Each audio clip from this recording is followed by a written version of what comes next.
जय श्री राम। आपका बहुत बहुत स्वागत है। पंजाब में रंगला पंजाब फंड को लेकर घमासान मचा हुआ है और आरोप लगाए जा रहे हैं कि इस फंड के जरिए बड़ा फर्जीवाड़ा हो रहा है। ये रंगला पंजाब फंड पंजाब की आम आदमी सरकार ने शुरू किया था और फंड किसी और मकसद से शुरू हुआ था, लेकिन उसका इस्तेमाल अब पंजाब की बाढ़ में हो रहा है, जो इस पर सवाल उठाने का सबसे बड़ा कारण है। रंगला पंजाब फंड और चढ़ती कला अभियान, जो कि पंजाब में अभी बाढ़ को लेकर जो फंड जो मदद मंगाई जा रही है एनआरआई से, कॉरपोरेटर से, इसको लेकर अब विवाद छिड़ गया है। देखिए मामला क्या है। मामला है रंगला पंजाब फंड के बनने और उसके इस्तेमाल होने का। ये इस पूरी कहानी को आप ध्यान से समझिए और इसमें आपको गड़बड़ियां और सवाल समझ आएंगे। रंगला पंजाब फंड बना था मई में इसी साल और वित्त मंत्री हरपाल सिंह चीमा ने जब इसकी घोषणा की थी, 14 मई को ये बना था, उन्होंने घोषणा की थी कि इस फंड के जरिए जो एनआरआई हैं, जो भारत से बाहर रहते हैं लेकिन पंजाब में अपने गांव के लिए कुछ करना चाहते हैं, इंफ्रास्ट्रक्चर बनाना चाहते हैं, तो उनको एक रूट नहीं मिलता है कि किस तरह वो अपना पैसा लगाएं। तो हम उनको एक तरीका बता रहे हैं। ये है रंगला पंजाब फंड बनाया जा रहा है, जिसमें वो पैसा इसमें भेज सकते हैं। सरकार इस पैसे का इस्तेमाल गांव में बेहतरी के लिए करेगी, विकास के लिए करेगी, इंफ्रास्ट्रक्चर के लिए करेगी। अगर कोई एनआरआई चाहता है कि उसका फंड उसके ही गांव में इस्तेमाल हो तो हम वो भी करेंगे और ये एक सही तरीका होगा।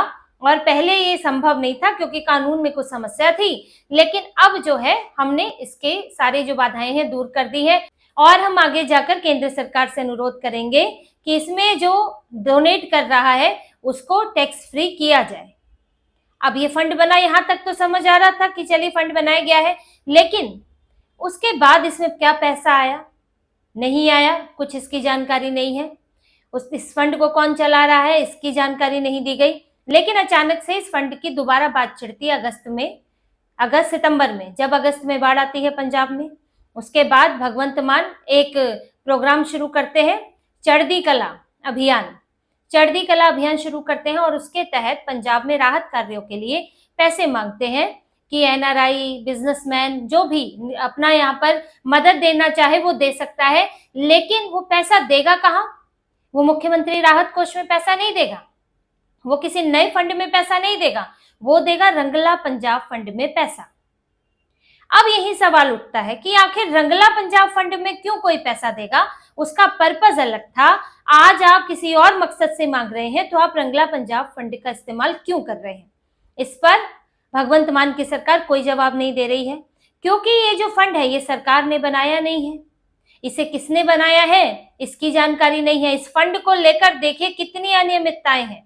एक न्यूज वेबसाइट है पंजाब न्यूज एक्सप्रेस, उसने इस रंगला पंजाब फंड पर कुछ जांच पड़ताल की है और उससे मिली जानकारी के आधार पर हमने भी कुछ जांच पड़ताल की है, जिसमें कई जानकारियां सामने आई हैं। जैसे कि ये जो रंगला पंजाब फंड है ये एक सोसाइटी के तहत है, रंगला पंजाब सोसाइटी। अब इस सोसाइटी का कोई वेबसाइट नहीं है। कोई भी सोसाइटी बनाई जाती है, कोई एनजीओ या कोई और ऑर्गेनाइजेशन बनाया जाता है, तो सबसे पहले उसकी वेबसाइट बनती है, रजिस्ट्रेशन होता है, वेबसाइट बनती है, कौन कौन इसके मेंबर हैं, कौन ट्रस्टी है ये बताया जाता है, लेकिन इसकी वेबसाइट नहीं है। फिर आप और खोजने चलेंगे, इसमें इसके सदस्य कौन है ये भी नहीं पता। अब इस पंजाब न्यूज एक्सप्रेस के मुताबिक इसके एग्जीक्यूटिव कमेटी के प्रमुख रहे हैं वीके सिंह, जो कि भगवंत मान के पूर्व विशेष मुख्य सचिव रहे, स्पेशल चीफ सेक्रेटरी रहे थे 2024 तक। 2024 में वीके सिंह रिटायर हो गए, लेकिन जब वो रिटायर हो गए और उसके बाद 2025 में उन्हें ये रंगला पंजाब सोसाइटी की एग्जीक्यूटिव कमेटी का प्रमुख बना दिया जाता है। एग्जीक्यूटिव कमेटी का काम है इसका रंगला पंजाब सोसाइटी का काम देखना, ये एग्जीक्यूटिव कमेटी करती है। लेकिन इसमें और कौन सदस्य है पता नहीं। भगवंत मान मुख्यमंत्री खुद इसके सदस्य नहीं है, वीके सिंह भी इसके सदस्य नहीं है। एग्जीक्यूटिव कमेटी को हेड करते हैं लेकिन इस सोसाइटी के सदस्य नहीं है, ट्रस्टी में शामिल नहीं है। कौन चला रहा है नहीं मालूम। वित्त विभाग की वेबसाइट पर इसके बारे में पहले कुछ जानकारी दी गई थी, लेकिन अब वो पेज भी डिलीट हो चुका है। तो ये बड़े ही, इसको हम घोस्ट सोसाइटी कह सकते हैं, जिसका पता ही नहीं है लेकिन कहाँ है, कौन चला रहा है मालूम नहीं है। अब एक और शख्स का नाम आता है जो इस न्यूज रिपोर्ट में बताया गया है, अर्शिंदर सिंह रंधावा। अर्शिंदर सिंह रंधावा ने अपने लिंक्डइन पेज पर बताया है कि वो रंगला पंजाब सोसाइटी के सीईओ हैं और उन्होंने अगस्त में, ये न्यूज रिपोर्ट के मुताबिक पिछले साल अगस्त में एक पोस्ट भी किया था और उसमें उन्होंने बताया था कि ये जो रंगला पंजाब सोसाइटी बन रही है, लोगों की मदद करने के लिए, पंजाब के विकास के लिए, आप इसमें डोनेट कर सकते हैं, और खुद को उसका सीईओ घोषित किया था। अभी भी इन्होंने लिंक्डइन पर लिखा हुआ है। आप इनके ट्विटर एक्स अकाउंट पर जाएंगे तो वहां भी इन्होंने बताया हुआ है कि पिछले साल एक एनजीओ इन्होंने सेटअप किया था। अब ये पिछले साल, अब ये उसी की बात कर रहे हैं क्योंकि रंगला पंजाब की घोषणा तो इस साल हुई है, या फिर किसी और की बात कर रहे हैं। ये कुछ और चीजों से भी जुड़े रहे हैं, जैसे राउंड ग्लास फाउंडेशन, कॉलेज देखो वेबसाइट, इनसे भी जुड़े रहे हैं। तो ये एक तरह से कॉर्पोरेट वर्ल्ड से जुड़े हुए व्यक्ति हैं और ये रंगला पंजाब सोसाइटी के खुद को सीईओ कहते हैं और कोई इनका ऑफिशियल अपॉइंटमेंट नहीं है। इन्हें कहाँ से सैलरी मिल रही है, कब इनकी स्थापना इन्होंने की, इनकी क्या भूमिका है और कौन लोग इनके साथ है, कुछ नहीं पता है। अब ये ऐसा फंड है और इस फंड में करोड़ों करोड़ रुपया मंगाया जा रहा है। अभी तक इसमें अलग अलग इंडस्ट्रियलिस्ट ने, अलग अलग उद्योगपतियों ने 6 करोड़ रुपया दे दिया है और इनके ही जो कि अभी सांसद थे संजीव अरोड़ा और जो अभी इन्होंने मंत्री बनाए हैं, उन्होंने 50 लाख रुपए दिए हैं। अब उन्होंने रंगला पंजाब फंड में इससे पहले पैसे नहीं दिए थे, 50 लाख रुपए, इन्हीं के मंत्री हैं। लेकिन जब इसमें घोषणा हुई है पंजाब फ्लड के पैसे की, तब इसमें पैसा उन्होंने डाला है। अब ये क्या झोल है, सवाल तो उठते हैं। पंजाब सरकार, इनके आम आदमी पार्टी इससे पूरी तरह इनकार नहीं कर सकती है कि इसमें कुछ ना कुछ गड़बड़ियां हैं, आप क्यों छुपा रहे हैं। कांग्रेस नेता प्रगट सिंह, उन्होंने भी यही आरोप लगाया था कि आपको फ्लड विक्टिम्स के लिए पैसा चाहिए, आपको पंजाब में राहत कार्य के लिए पैसा चाहिए, तो आप मुख्यमंत्री राहत कोष में क्यों नहीं ले रहे हैं, उसमें तो टैक्स की छूट भी है।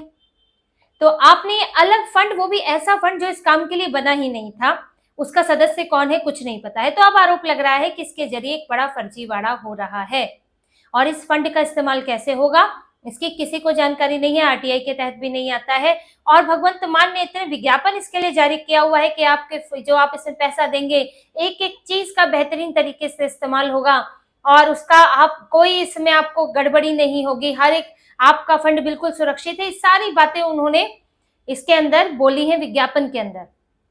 और जो इनका पहले मकसद था रंगला पंजाब में कि आप अपने गांव में सुधार के लिए, इंफ्रास्ट्रक्चर के लिए पैसे दें, अब उसका क्या हुआ उसकी भी कोई जानकारी नहीं है। तो ये कैसी मनमानी चल रही है कि आप एक फंड बना रहे हैं, एक प्राइवेट फंड बना रहे हैं और उसका इस्तेमाल आप कैसे भी कर रहे हैं, उसका इस्तेमाल भगवंत मान किस आधार पर कर रहे हैं। पंजाब की सरकार से इस फंड का, इस सोसाइटी का क्या लेना देना है, इसके बारे में कोई स्पष्ट जानकारी नहीं है। तो इस पर आरोप लगना लाजमी है कि अभी तो इसकी शुरुआत हुई है, अभी तो पैसा आना शुरू हो रहा है और कल को इसमें फिर एक जांच बैठेगी। जब इसका पैसा गलत तरीके से इस्तेमाल होगा, जानकारी सामने आएगी, फिर इसमें जांच बैठेगी, तो फिर आप कहोगे कि हमें घेरा जा रहा है, हमारे ऊपर ईडी सीबीआई लगा दी गई है, तो आप ऐसे काम क्यों कर रहे हो और आपके मकसद क्या है। सीएसआर के तहत भी इसमें पैसा दिया जा सकता है, कॉर्पोरेट सोशल रिस्पॉन्सिबिलिटी। आप देखिए उसके आधार पर बहुत सारे, ये जो सीएसआर है एक तरह से कमीशन के तौर पर भी इस्तेमाल होता है।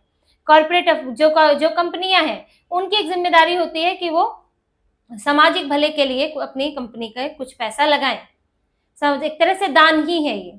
लेकिन अब इस पैसे का इस्तेमाल किस तरह होता है कि आपको अगर फर्जीवाड़ा किसी को करना है तो सरकार का फेवर लेना है और सीएसआर के तहत अब इस तरह के फंड में पैसा दे देना है, तो वो तो कमीशन का पैसा होता है। अब यहाँ पर देखिए जितने कई इंडस्ट्रियलिस्ट ने दे दिया, यूनियन बैंक ने दिया है, संजीव अरोड़ा ने दिया है। अब आगे वो अभी तो चलिए वो बाढ़ राहत के लिए दे रहे हैं, लेकिन उनके पैसे का सही इस्तेमाल हो रहा है या नहीं, या कल को कोई ऐसी कंपनी के तहत इससे पैसा ले लिया जाए जो कि कमीशन के तौर पर दे रही हो, तो क्या ये गलत नहीं होगा। तो आम आदमी पार्टी इस वक्त ये फंड के चक्कर में फंस गई है। पहले इसी तरह से ये लोग लैंड पूलिंग पॉलिसी लाए जिसका जबरदस्त विरोध हुआ, फिर इन्हें वापस लेनी पड़ी, उसमें भी यही आरोप लग रहे थे कि ये भ्रष्टाचार का एक तरीका है। अब इस पर भी यही आरोप लग रहा है कि बाढ़ पीड़ितों के नाम पर, बाढ़ राहत के नाम पर पैसा लिया जा रहा है और उसका इस्तेमाल अपने मकसद से होगा। और इस बीच में भगवंत मान ने बड़े खजाने खोल दिए हैं। अभी उन्होंने कहा है कि महिलाओं को वही 1100 रुपए का जो उन्होंने वादा किया था वो मिलेगा, हेल्थ इंश्योरेंस भी दे रहे हैं और भगवंत मान नई नई घोषणाएं कर रहे हैं। आखिर पैसा कहां से आ रहा है। पंजाब की जो इस वक्त हालत है उसके ऊपर जीडीपी का 46% कर्ज है, 4 लाख करोड़ का कर्ज है। देश में वो खराब, जिन राज्यों की खराब हालत है उसमें सबसे ज्यादा बुरी स्थिति इस पंजाब की है, क्योंकि पंजाब पर कर्ज कमी नहीं हो रहा है। कांग्रेस की सरकार से भी चल रहा है, लेकिन आपने क्या किया इन 2.5 सालों में? ऊपर से फ्री बीज, रेवड़ियां और बांट रहे हैं। और यहाँ तक कि ऐसी भी रिपोर्ट्स आई है कि शिक्षा क्षेत्र में पंजाब सरकार कम पैसा खर्च कर रही है, लगातार घट रहा है खर्च, क्योंकि पैसा ही नहीं है। तो अब पैसा क्या, ये पैसा जुटाने का तरीका है? और क्या ये वाकई सरकार के लिए पैसा जुटाया जा रहा है या किसी और काम के लिए? लैंड पूलिंग पॉलिसी में तो आरोप यही लगा था कि पार्टी के लिए पैसा जुटाया जा रहा है, कमीशन भ्रष्टाचार चलेगा, यही आरोप इसमें भी लग रहे हैं।